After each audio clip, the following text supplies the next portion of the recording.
Hello everyone guys, आपका हमारे और आपके चैनल रोड टू डिफेंस में बहुत बहुत स्वागत है। आज के इस वीडियो लेक्चर में हम बात करेंगे सेल की बेसिक्स के बारे में। मतलब सेल जो है वो वास्तव में क्या है, सेल रियलिटी में क्या है, उसके बारे में हम बात करेंगे। सेल की सिग्निफिकेंस की सेल जो है, सेल का वास्तव मतलब क्या है, सेल का असली मीनिंग क्या है, वो मैं आपको समझाने की कोशिश करूंगा। सिर्फ यहाँ पर हम रट्टा मारना नहीं सीखेंगे, हम यहाँ पर चीज़ों को अच्छी तरह समझना सीखेंगे। बायोलॉजी एक थियोरेटिकल सब्जेक्ट है, लेकिन यहाँ पर भी बहुत सारी चीज़ें समझने की होती हैं, तो मेरी कोशिश रहेगी कि मैं आपको छोटी से छोटी चीज़ भी समझा दूँ। तो गाइज़, यहाँ पर जो मैंने सेल की डेफिनेशन लिखी हुई है वो थोड़ी सी डिफरेंट है आपकी एनसीईआरटी से। हालांकि जो इसमें कॉन्सेप्ट लिया गया है वो आपकी एनसीईआरटी बुक से ही लिया गया है, लेकिन जो यहाँ पर मीनिंग है वो काफ़ी ज़्यादा डीप होने वाला है, काफ़ी ज़्यादा गहरा मतलब होने वाला है। तो यहाँ पर देखिए मैंने क्या लिखा हुआ है। सेल का मतलब क्या है? It is the structural and functional unit of life. Cell जो है वो structural and functional unit of life है। मतलब कि सेल जो है वो हमारे लाइफ के लिए स्ट्रक्चर और फंक्शन दोनों ही प्रोवाइड करा रहा है। सेल जो है वो हमारी लाइफ को बनाने के लिए स्ट्रक्चर और फंक्शन दोनों ही प्रोवाइड करा रहा है। अब यहाँ पर समझने वाली बात यह है कि स्ट्रक्चर और फंक्शन तो चलो प्रोवाइड करा रहा है, लेकिन ये लाइफ क्या है? यहाँ पर जो ये लाइफ आया ना, unit of life, it is the structural and functional unit of life. यहाँ पर जो ये लाइफ है इसको बच्चे मिस कर देते हैं। ये आपको कोई बायोलॉजी टीचर नहीं बताएगा जो मैं आपको समझाने वाला हूँ। यहाँ पर गौर कीजिए, जो यहाँ पर लाइफ लिखा हुआ है, यहाँ पर लाइफ का मतलब सिर्फ ज़िंदगी नहीं है। लाइफ का जो यहाँ पर मतलब है कि जो वास्तव में मीनिंग है लाइफ का, वो यहाँ पर बताया गया है एक साइंटिफिक डेफिनेशन के तौर पर। यहाँ पर एक साइंटिफिक वे में लाइफ को यूज़ किया गया है। तो गाइज, हमारी लाइफ को जो है वो ये सेल मेंटेन कर रहा है। कैसे मेंटेन कर रहा है? इसको स्ट्रक्चर प्रोवाइड करा रहा है, फंक्शन प्रोवाइड करा रहा है और हमारी लाइफ को बना रहा है। लेकिन ये लाइफ बनी कैसे? स्ट्रक्चर और फंक्शन तो हमें मिल गया, लेकिन ये लाइफ बन कैसे रही है? इसके ऊपर एक बात आती है कि कुछ प्रोसेसेस होती हैं, कुछ प्रोसेसेस होती हैं, कुछ मेटाबॉलिक प्रोसेसेस होती हैं। कौन सी? Metabolic processes. कौन सी प्रोसेस होती है? Metabolic, META, metabolic, BOLIC। कुछ मेटाबॉलिक प्रोसेसेस होती हैं। अब ये मेटाबॉलिक प्रोसेसेस ऐसी प्रोसेसेस होती हैं जो आपकी लाइफ को बनाती हैं, यानी कि कुछ ऐसी प्रोसेसेस जिसकी वजह से हम जिंदा हैं। अब ये प्रोसेसेस कौन कौन सी होती हैं? ये प्रोसेसेस मेटाबॉलिक प्रोसेस होती हैं, और मेटाबॉलिक प्रोसेसेस मिलकर बना होता है एनाबॉलिक प्लस में कैटाबॉलिक। यहाँ पर दो प्रोसेसेस हमारे सेल के अंदर होती हैं। कौन कौन सी? एनाबॉलिक और कैटाबॉलिक, और ये दोनों मिलकर क्या बनाती है? Metabolic processes. और मेटाबॉलिक प्रोसेसेस क्या बनाती है? लाइफ बनाती है। आई थिंक आपको थोड़ा बहुत क्लियर हुआ होगा। दोबारा समझ लीजिए, हमारी लाइफ को जो है कुछ मेटाबॉलिक प्रोसेसेस बनाती हैं, और ये मेटाबॉलिक प्रोसेसेस कौन करवाता है? किसके अंदर होती है? ये होती है हमारे सेल के अंदर। ठीक है, अब ये मेटाबॉलिक प्रोसेसेस जो है, अगर हम इसे फर्दर डिवाइड करें तो ये आता है हमारा एनाबॉलिक और कैटाबॉलिक। एनाबॉलिक प्रोसेसेस में क्या होगा? एनर्जी बनेगी या फिर कोई प्रोडक्ट बनेगा। इसमें एनाबॉलिक प्रोसेस में एनर्जी बनेगी, कैटाबॉलिक प्रोसेस में उस एनर्जी को यूज़ कर लिया जाएगा, और जब ये दोनों आपस में कंप्लीट हो जाएंगी तो उस पाथवे को बोल देते हैं मेटाबॉलिक पाथवे या फिर मेटाबॉलिक प्रोसेसेस। यानी कि पहले एनर्जी बनेगी। एनर्जी किस में बनेगी? एनाबॉलिक प्रोसेस में। अब वो एनर्जी बन चुकी है, अब उसको इस्तेमाल करना है। वो इस्तेमाल कौन करेगा? Catabolic processes. कैटाबॉलिक प्रोसेसेस जब उसको इस्तेमाल कर लेंगी तो क्या हो जाएगा? ये कंप्लीट हमारा बन जाएगा मेटाबॉलिक प्रोसेसेस। मेटाबॉलिक प्रोसेसेस क्या करती है? मेटाबॉलिक प्रोसेसेस हमारे जो है लाइफ को मेंटेन करती हैं। अब बच्चे सोच रहे होंगे सर ये मेटाबॉलिक प्रोसेसेस कौन सी प्रोसेस होती है, क्या प्रोसेस होती है? मेटाबॉलिक प्रोसेसेस वो प्रोसेस होते हैं जो हमारे जो सेल है उसके अंदर, देखिए आपका सेल सिर्फ सेल नहीं है, आपको पता है सेल सेल नहीं है। सेल के अंदर न्यूक्लियस होता है, उसके अंदर क्रोमोसोम होता है, क्रोमेटिन होते हैं, तो वो सब डिवाइड होते हैं। सेल को काम करने के लिए एनर्जी चाहिए, तो वो एनर्जी जो है वो काम करने की जो चीज़ें हैं वो कौन प्रोवाइड कराता है? वो मेटाबॉलिक प्रोसेसेस प्रोवाइड कराती हैं। और ये मेटाबॉलिक प्रोसेसेस जो हैं वो हमारे सेल के अंदर होती हैं। इसीलिए हमारा सेल जो है वो हमें लाइफ को बना रहा है। हमारी लाइफ को कौन बना रहा है? सेल। इसीलिए इस सेल को structural and functional unit of life भी कह दिया है। आई थिंक आपको ये चीज़ क्रिस्टल क्लियर हो जानी चाहिए। तो अगर आपको अब भी समझ नहीं आया तो वीडियो को थोड़ा सा पीछे बैक करके देख लें। वैसे मैंने पूरी कोशिश की है। अब इसके आगे देखिए क्या लिखा हुआ है मैंने। It is found in every living organism. Every living organism. Cell जो है वो हर लिविंग ऑर्गेनिज्म में प्रेजेंट होगी। सेल जो है वो हर लिविंग ऑर्गेनिज्म में प्रेजेंट होगी। अब लिविंग ऑर्गेनिज्म क्या होते हैं? ऐसे ऑर्गेनिज्म जिनके अंदर मेटाबॉलिक प्रोसेसेस हो रही हैं। ऐसे ऑर्गेनिज्म जिनके अंदर मेटाबॉलिक प्रोसेसेस हो रही हैं। ऐसे ऑर्गेनिज्म जिनके अंदर मेटाबॉलिक प्रोसेस हो रही हैं उनको बोलते हैं लिविंग ऑर्गेनिज्म। ठीक है, तो ये बात आपको शायद समझ आ गई है। तो जो सेल है वो हर लिविंग ऑर्गेनिज्म की बॉडी में देखा जाएगा।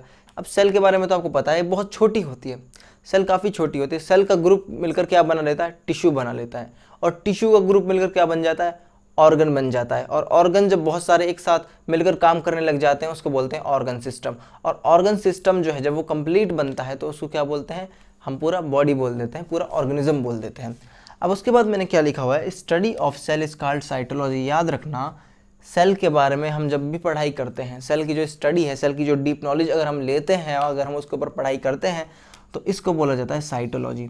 जैसे कि हमारा बायोलॉजी है, बायोलॉजी 2 वर्ड से मिलकर बना है, बायो प्लस लॉजी। बायो का मतलब क्या होता है, लिविंग, लॉजी का मतलब क्या होता है, स्टडी। उसी तरीके से यहाँ पर साइटोलॉजी 2 वर्ड से मिलकर बना है, एक साइटो किसके लिए यूज़ होता है, सेल के लिए, एक होता है लॉजी मतलब सेल की पढ़ाई, सेल के बारे में पढ़ना क्या होता है, साइटोलॉजी।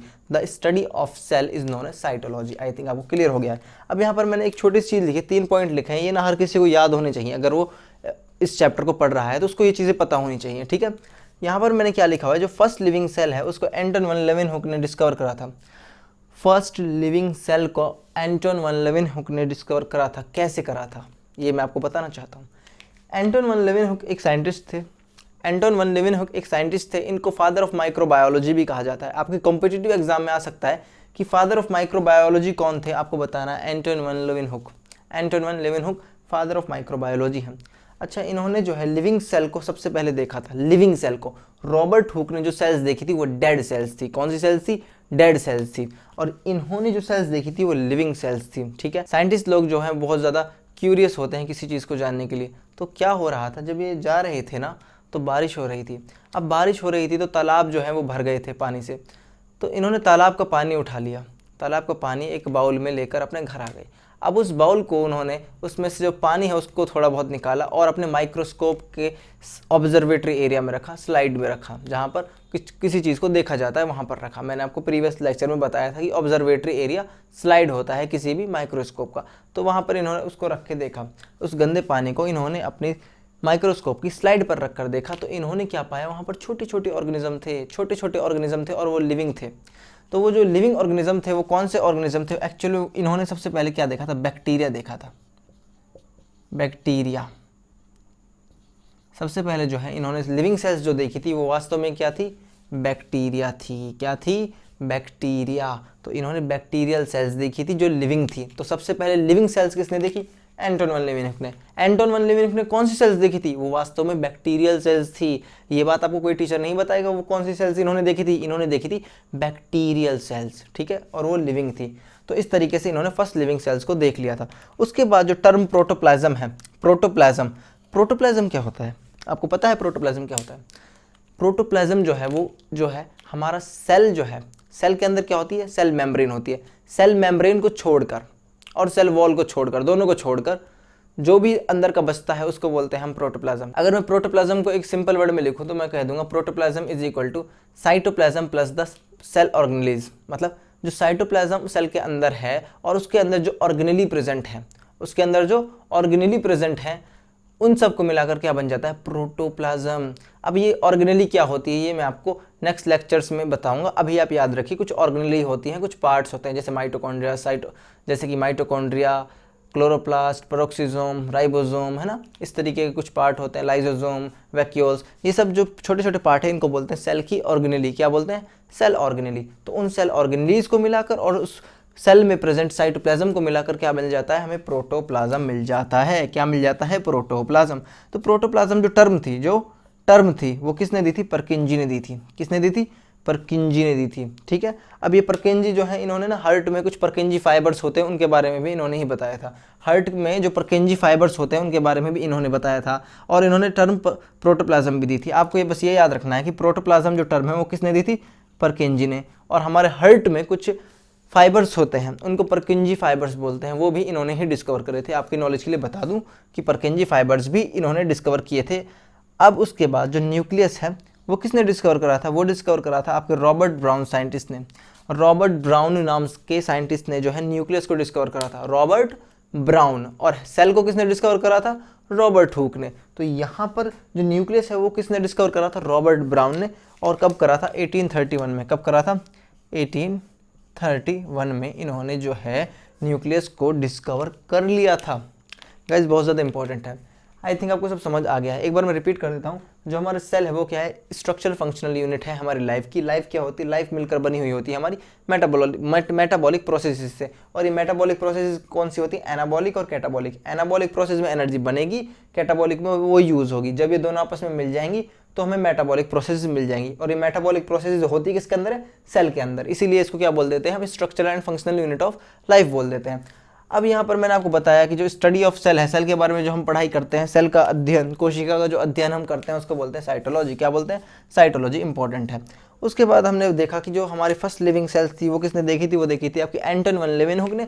एंटन वन लेवेनहुक एक फादर ऑफ माइक्रोबायोलॉजी हैं और इन्होंने फर्स्ट टाइम जो लिविंग सेल्स देखी थी वो कौन सी सेल्स थी? वो थी बैक्टीरियल सेल्स। उसके बाद जो प्रोटोप्लाज्म टर्म है वो किसने दी थी? परकिंजी नाम के साइंटिस्ट ने दी थी। और जो न्यूक्लियस है उसको किसने डिस्कवर करा था? रॉबर्ट ब्राउन ने डिस्कवर करा था न्यूक्लियस को इन 1831। इनका ईयर जरूर याद रखना, रॉबर्ट ब्राउन का पूछ लेता है कि कब डिस्कवर करा था। रॉबर्ट ब्राउन ने न्यूक्लियस को डिस्कवर करा था। और मैंने आपको प्रोटोप्लाज्म बताया। प्रोटोप्लाज्म क्या होता है? प्रोटोप्लाज्म होता है आपका साइटोप्लाज्म प्लस में सेल ऑर्गेनेलीज। ठीक है, अब हम आगे बढ़ेंगे गाइज। तो चलिए गाइज अब हम आगे बढ़ते हैं और सेल थ्योरी के बारे में पढ़ते हैं कि सेल थ्योरी आखिर में क्या थी, सेल थ्योरी किसने दी थी। देखिए गाइज,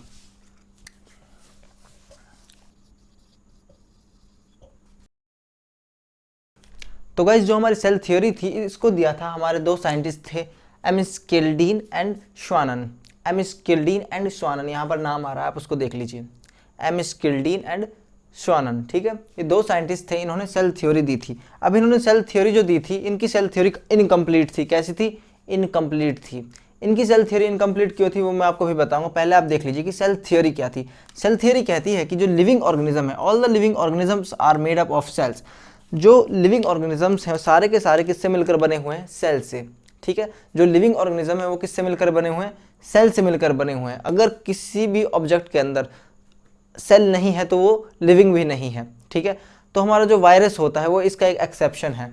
जो हमारी सेल थ्योरी है इसका एक एक्सेप्शन अगर आपसे कोई पूछ ले, गाइज अगर आपसे कोई सेल थ्योरी में पूछे कि इसका एक्सेप्शन बताइए, सेल थ्योरी तो हमें पता है, आप इसका एक्सेप्शन बताइए। इसका एक्सेप्शन जो है वो है आपका वायरस। वायरस एक सेल नहीं है और ना ही एक लिविंग ऑर्गेनिज्म है। वायरस एक लिविंग ऑर्गेनिज्म भी नहीं है और एक सेल भी नहीं है। तो वायरस जो है एक्सेप्शन है किसका? सेल थ्योरी का। ठीक है, इंपॉर्टेंट है, कॉम्पिटिटिव एग्जाम में पूछ लेता है कि सेल थ्योरी का एक्सेप्शन बताइए। वो मैंने आपको बता दिया, वो कौन है? वायरस है, क्योंकि वायरस लिविंग नहीं होता है। ये किसी बॉडी पे जब तक अटैक नहीं करेगा ये डेड होगा, और जब अटैक कर देगा तो लिविंग हो जाएगा। तो ये एक ट्रूली लिविंग ऑर्गेनिज्म नहीं है। ठीक है, तो हमारी जो सेल थ्योरी थी वो क्या कहती है? बाय द वे वो चीज़ आप देखिए यहाँ पर क्या बोलता है? All living organisms are made up of cells. जितने भी लिविंग ऑर्गेनिज्म हैं वो सेल से मिलकर बने हैं। जितने भी लिविंग ऑर्गेनिज्म हैं वो सेल से मिलकर बने हैं। और जो न्यू सेल्स अराइज होते हैं वो हमारी प्री एग्जिस्टिंग सेल से ही अराइज होते हैं। यानी कि जो नए सेल बन रहे हैं वो पुरानी सेल से ही बनते हैं।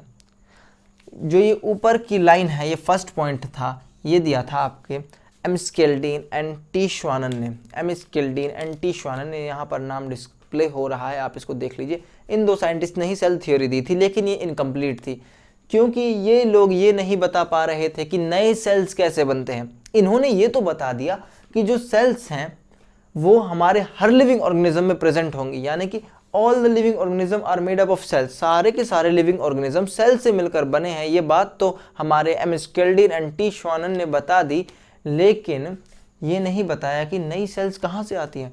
जो नई सेल्स आती हैं वो हमारी पुरानी सेल्स से ही आती हैं, और इसको बताया था आपके एक साइंटिस्ट ने जिनका नाम था रुडल्फ रुडल्फ विरकाउ। रुडल्फ विरकाउ नाम के साइंटिस्ट ने बताया था कि जो हमारी नई सेल्स बन रही हैं वो वास्तव में पुरानी सेल्स से बन रही हैं। जो हमारी नई सेल्स बन रही हैं वो हमारी पुरानी सेल्स से ही आ रही हैं। गाइज अगर मैं आपसे पूछूं कि आप कहाँ से आए हो तो आप कहोगे कि मैं अपने माता पिता द्वारा जन्मा गया हूँ, है ना। मेरा जो जन्म है वो मेरे माता पिता द्वारा हुआ है, ये बात है। तो गाइज जो आपके माता पिता थे वो कहाँ से आए थे? उनका जन्म उनके माता पिता द्वारा हुआ था, और उनके माता पिता के माता पिता का जन्म कहाँ से हुआ था?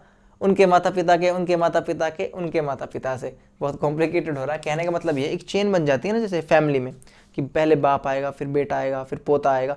तो कहाँ से आ रहे हैं? ये पुराने लोगों से नए लोग आ रहे हैं। उसी तरीके से जो हमारी सेल्स हैं, ये पुरानी सेल्स से ही नई सेल्स मिलकर बनती हैं, और इस बात को बताया था रुडोल्फ विर्काउ ने, और इन्होंने ही हमारी सेल थ्योरी को कंप्लीट किया था। क्योंकि सेल थ्योरी में सिर्फ एक ही पॉइंट रखा गया था, वो क्या था कि all living organism are made up of cell, लेकिन ये नहीं बताया गया था कि ये सेल्स कहाँ से आ रही हैं। इस बात को बताया था हमारे रुडोल्फ विर्काउ नाम के साइंटिस्ट ने कि जो नई सेल्स आ रही हैं वो पुरानी सेल्स से ही आती हैं, जो नई सेल्स बनती हैं वो हमारी पुरानी सेल्स से ही बनती हैं। गाइज आई थिंक आपको सब समझ आ गया है, और ये जो सेल थ्योरी है बहुत इंपॉर्टेंट है, 2 ही पॉइंट है, इनको लर्न कर लें, अपनी कॉपी में लिख लें। सेल थ्योरी का एक्सेप्शन अगर आपसे कोई पूछा, आपको बता देना है वायरस, वायरस इसका एक एक्सेप्शन है। आई थिंक गाइज आपको सब समझ आ गया है। तो गाइज इस चीज़ को नोट कर लें अपनी कॉपी में और इसको लर्न कर लें। जितना मैं यहाँ पर लिखवाता हूँ उसे अपनी कॉपी में ज़रूर नोट कर लें, एक अलग से कॉपी बना लें, ठीक है गाइज। और इस चैप्टर को खत्म होने के बाद मैं आपको अच्छे अच्छे क्वेश्चंस भी कराऊंगा और पूरा रिवीजन भी कराऊंगा। आप हमारे साथ जुड़े रहिए हमारे चैनल पे और हमें पूरा सपोर्ट करते रहिए। तो चलिए गाइज, तब तक के लिए आप अपना ध्यान रखिए, हो सके तो घर पर रहिए, पढ़ाई करते रहें, सैनिटाइजर और मास्क दोनों का प्रॉपर यूज़ करें। Take care, bye.